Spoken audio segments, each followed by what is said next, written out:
kenapa lo menginisiat bikin subtitle akhirnya? Fansub dulu belum ada fansub, bener sekali untuk Tokusatsu. Belum ada fansub. Ya kan kendala bahasa kan. Kita nonton kebanyakan downloadan, kebanyakan serial yang beredar udah masuk dengan kualitas gambar bagus itu, subtitlenya Cina, Hongkong. Iya. Yang Inggris jarang. Betul. Itu yang udah dikompekin DVD gitu dijual ke dia per sini dari Hongkong ya. Apalagi yang Indonesia. Jadi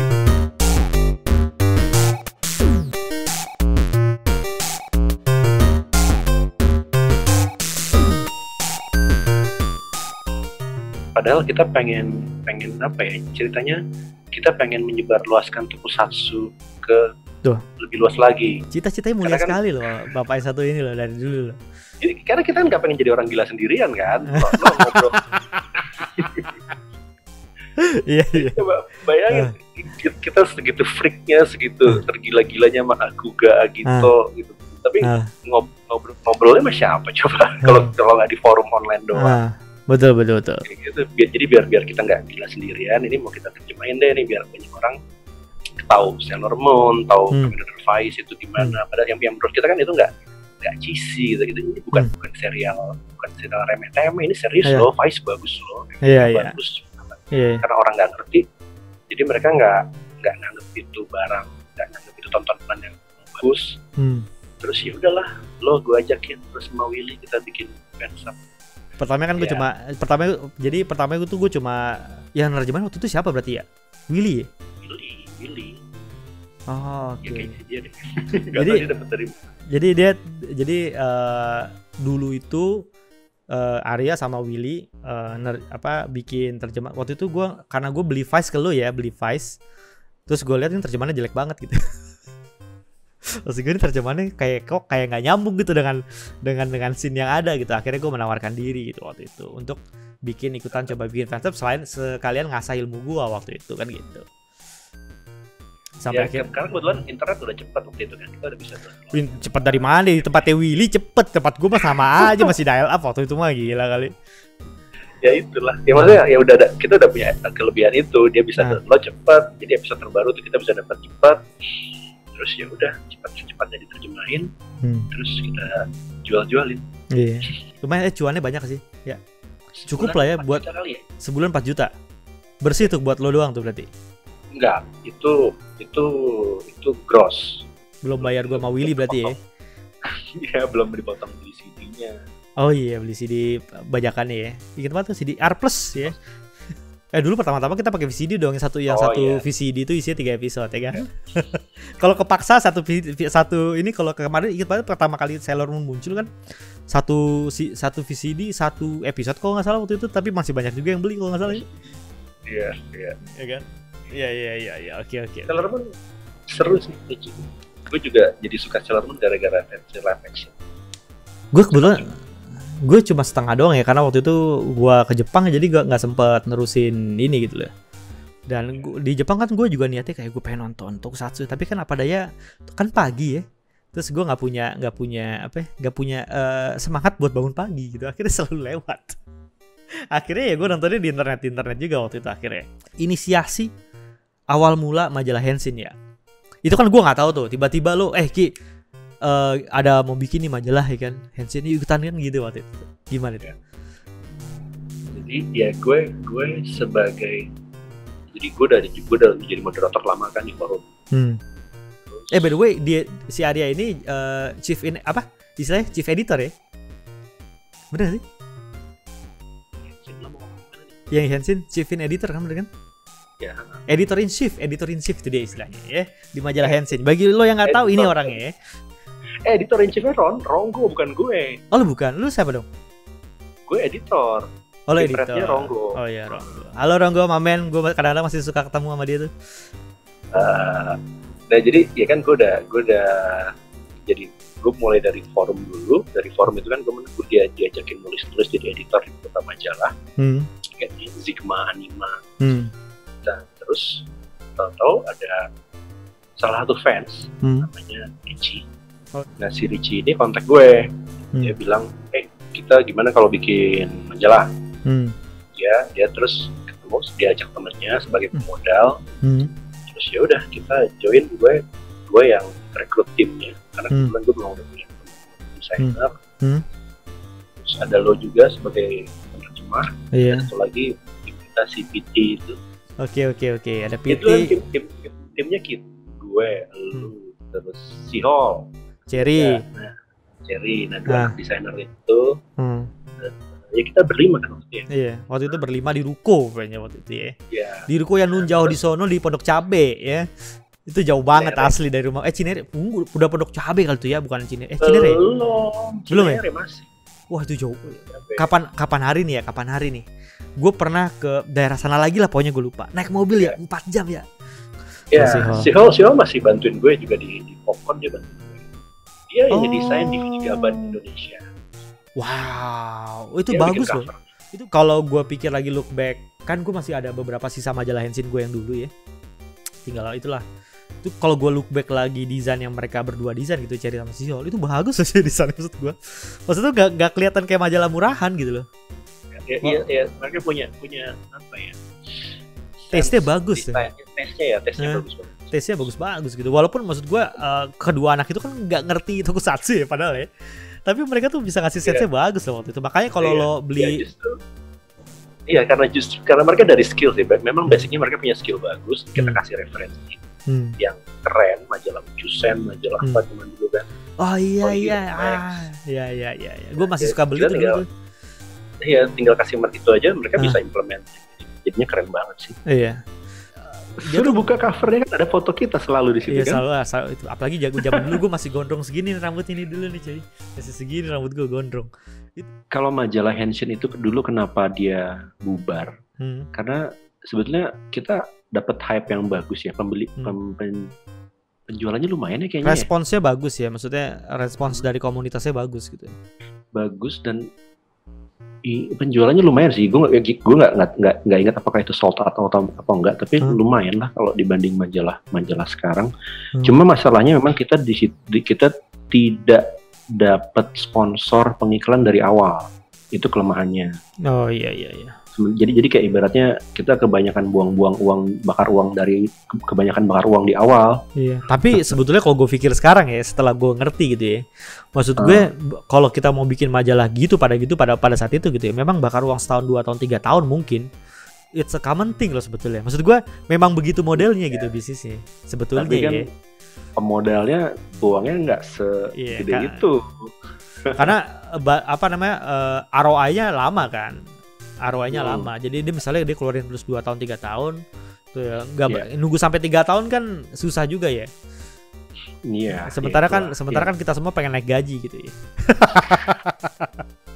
Iya, ongkos cetak dan distribusinya juga udah mahal banget dan ya ngerti lah bahwa pemodal kita walaupun tajir tapi nggak akan tahan lama juga untuk bakar uang setahun 2 tahun. Betul. Dan itu ya kalau lo lihat lagi nih ya, lo yang tahu sekarang lo coba jadi majalah Henshin, lo lihat dari kualitas kertasnya pun bagus lo itu.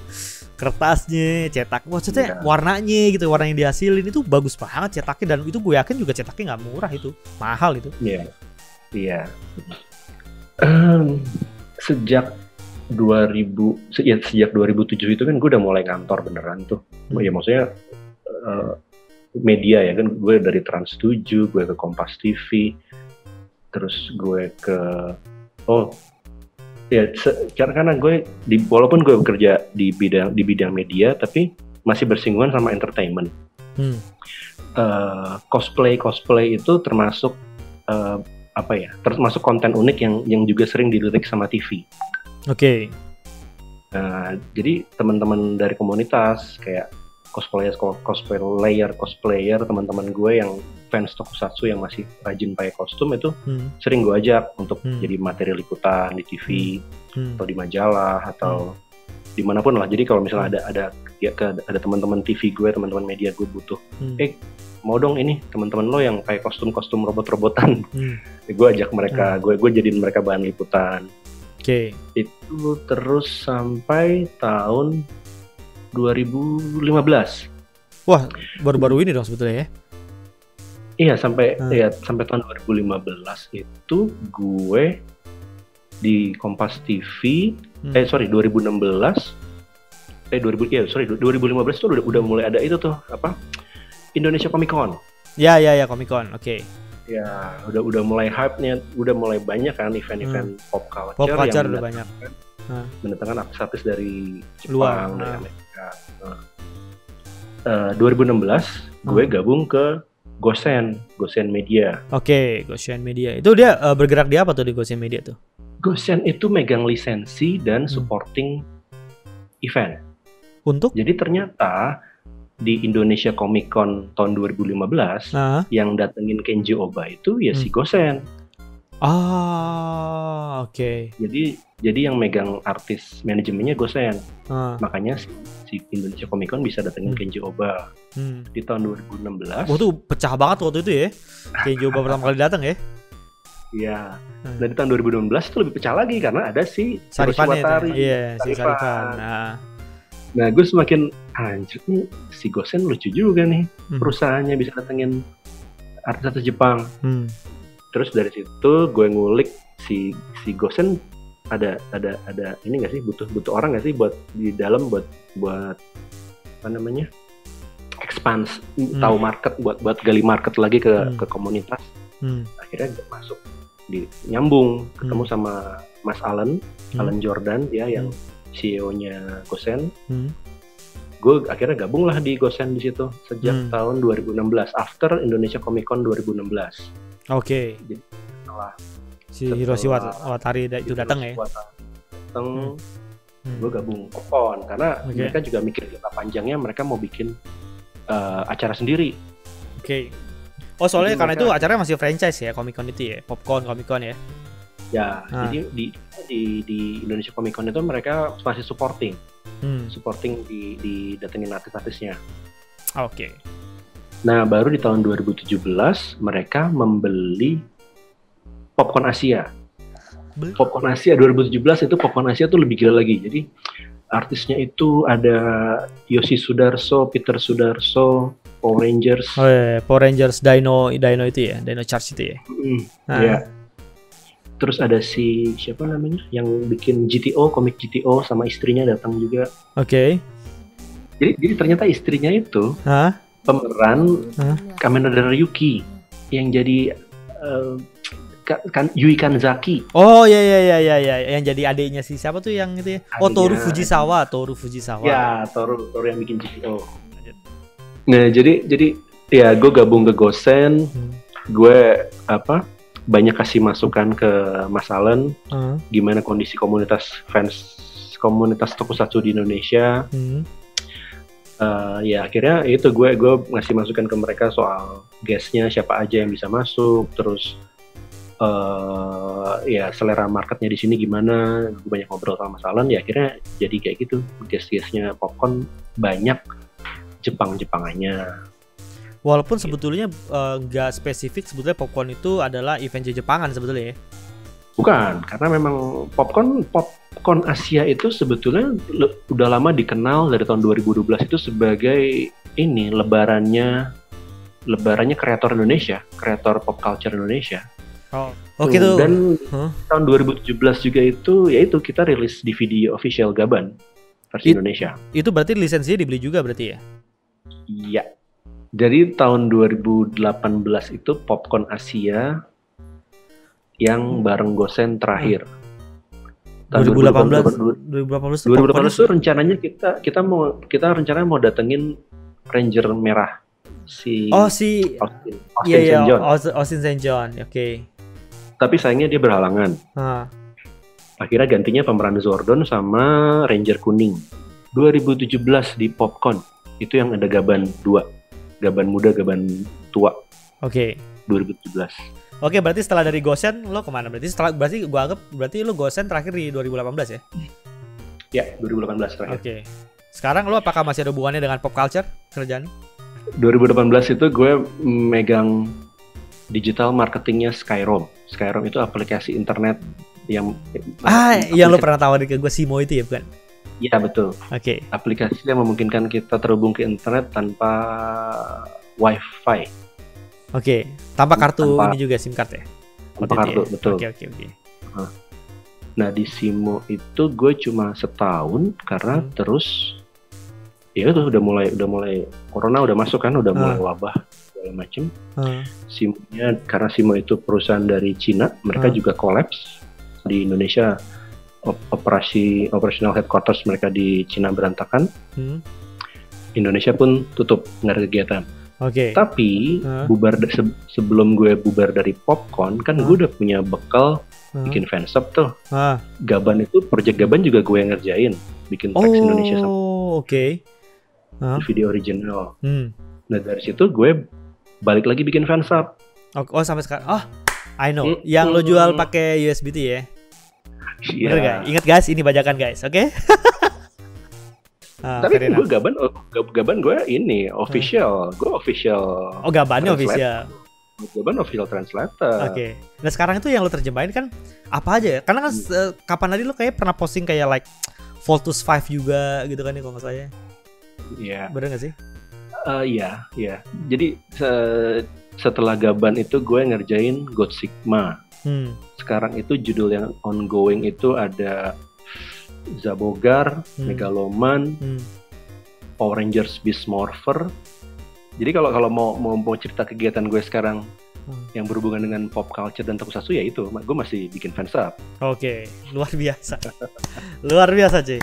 Gue sendiri terus terang kalau gue sendiri sekarang gue udah Kamen Rider yang terakhir gue nonton aja itu pun Den-O yang kereta itu punya, yang kereta. Yang baru-baru lu nggak nonton lo? Enggak at all.